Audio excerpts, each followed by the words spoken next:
Okay. Yes, we're gonna get some chicken. Chicken food. Yeah, we're gonna get like 2 of those.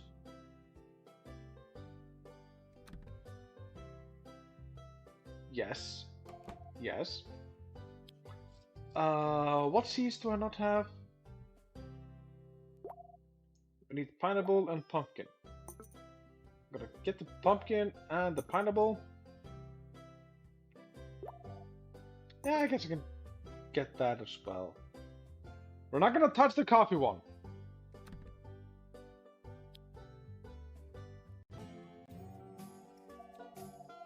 I'll tell you about chicken egg. And chickens. Eggs can hatch as a chick, but it must be hatched for 2 days. Chicks take 4 days to grow up. If the chickens are sick, buy drugs at my store. Bye. Okay then. So yeah. We have food for the chicken. And he's weirdly excited about this chicken.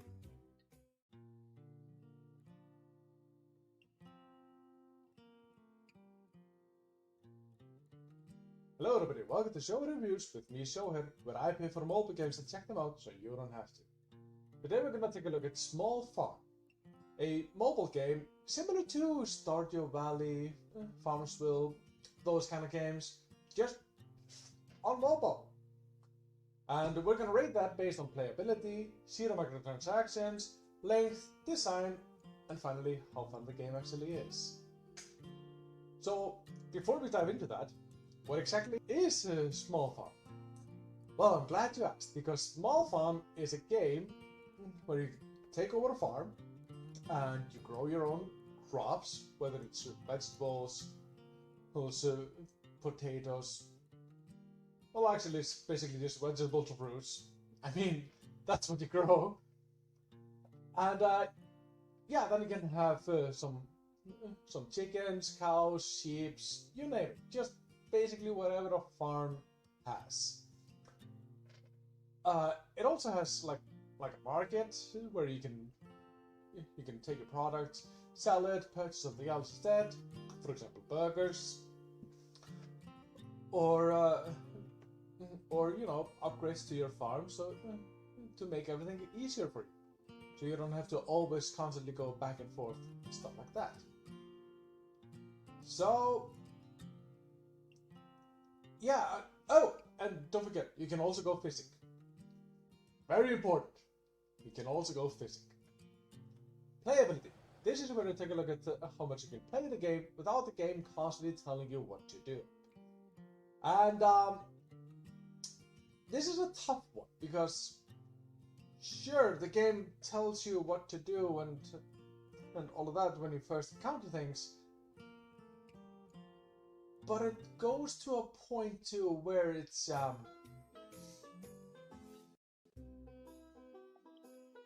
Do you mind not going so fast? I can't read that fast. A place where we can grow our crops. Okay.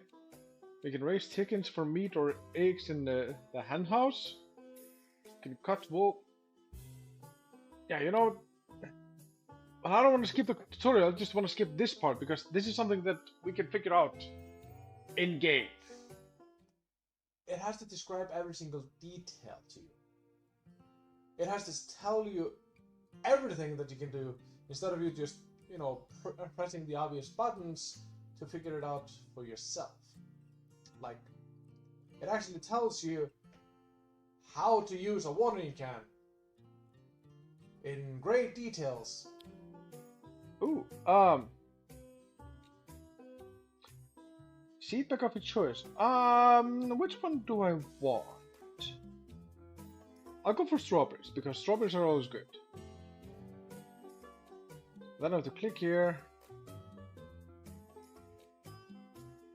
Okay, water. I mean, yeah, it can get annoying. You don't see it all the time, which is good. So I'm gonna go middle of the road and give it a 3, because yeah, like I said, it can be really annoying and frustrating at times when you just want to get over it, but you're too afraid to skip it if it actually shows something important that you need later down the line. Zero microtransactions. This is where I take a look at the in-game store and our ads based on the price we paid for the game. And in this case, I paid 27 cents for it. Which, again, like a lot of other games like these, when the price is so low and you still have to have in-game store in it, I question why you don't just have it free to play and just have cash up in it.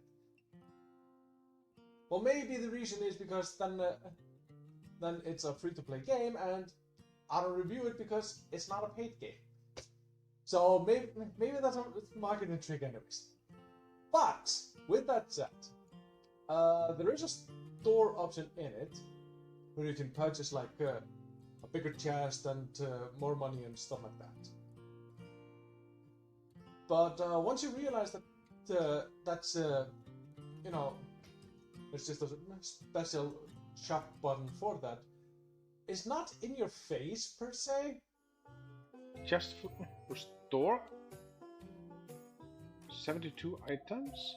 Okay. And no need to ingredients back. To cook anywhere. Speedex. Quick chop when using it. Increase your moving speed.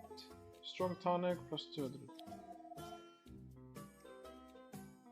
Okay. It's a magnet, something bit faster. Oh, Palchan delivery. Items in storage are easy to deliver to a market board. Okay. I have no idea what I'm doing, so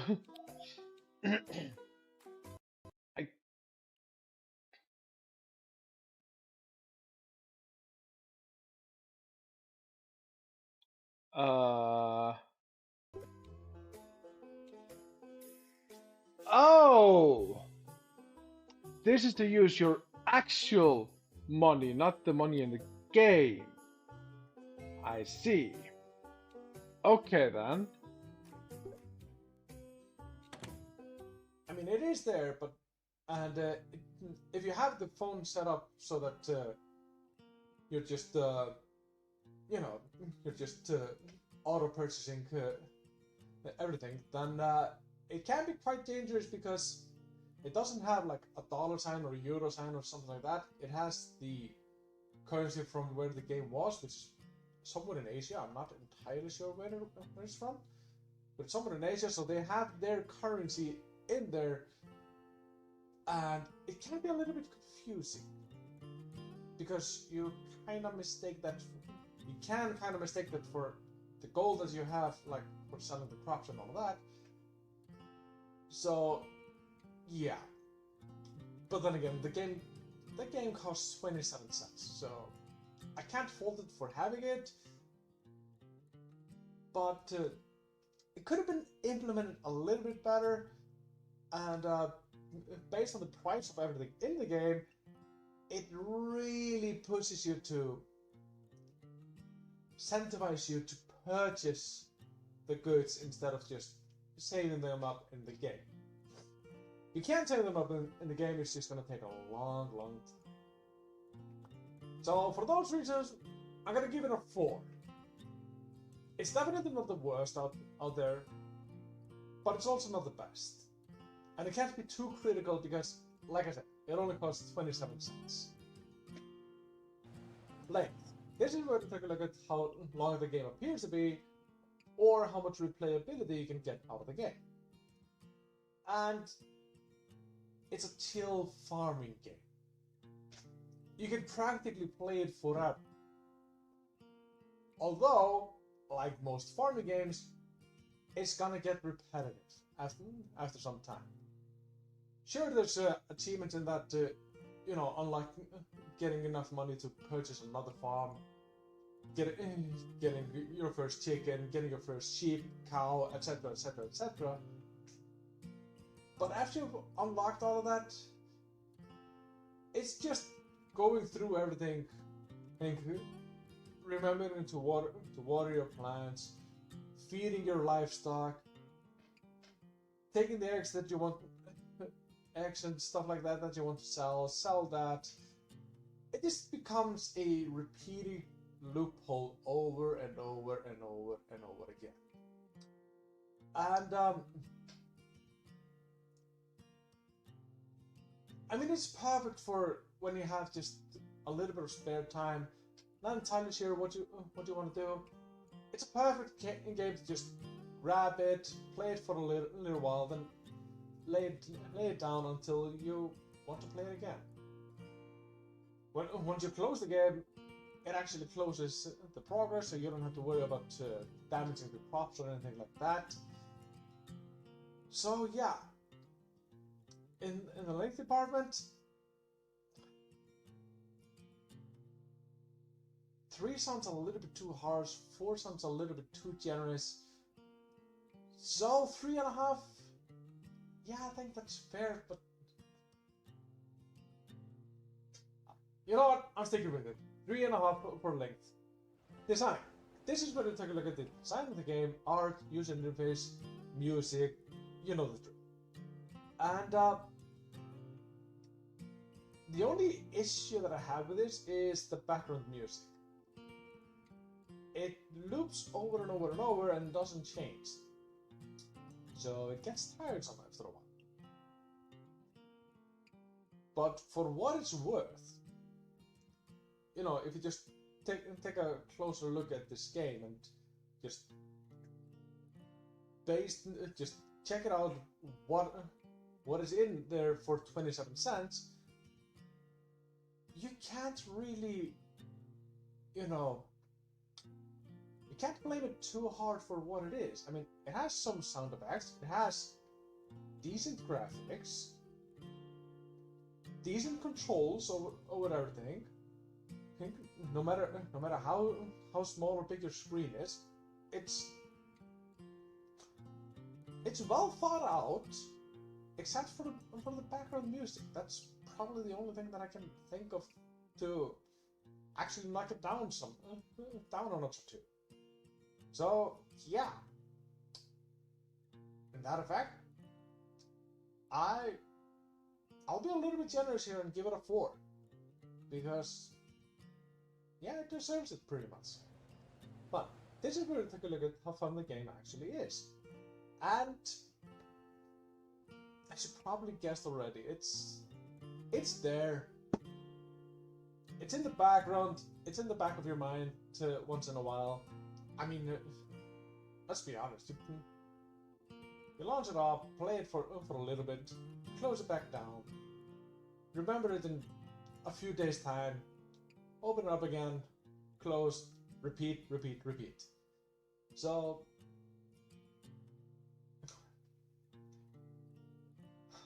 I feel bad for saying this, but I'm gonna have to give it a 3 because it's just there. I know, shocking. I gave a game a 3. But yeah, I don't have anything neither good or bad to say about it. At least in the fun department. I mean, it's just there. We've all played better games. We've all also played a lot worse games. So, yeah. So overall, this means that this gets 17.5 points out of 25 available, meaning that it averages out at 3.5. And I think that's just fair. It's a little bit, overall, this game is a little bit above average, but not enough to deserve a 4. But still, giving it a 3 would be cruel and harsh. So 3.5, that's just fair. So yeah, we'll leave it at that. So that's it for today. Thank you so much for watching. Don't forget to leave a like, share, subscribe. You know the drill. And I'll catch you later. Take care now. Bye bye.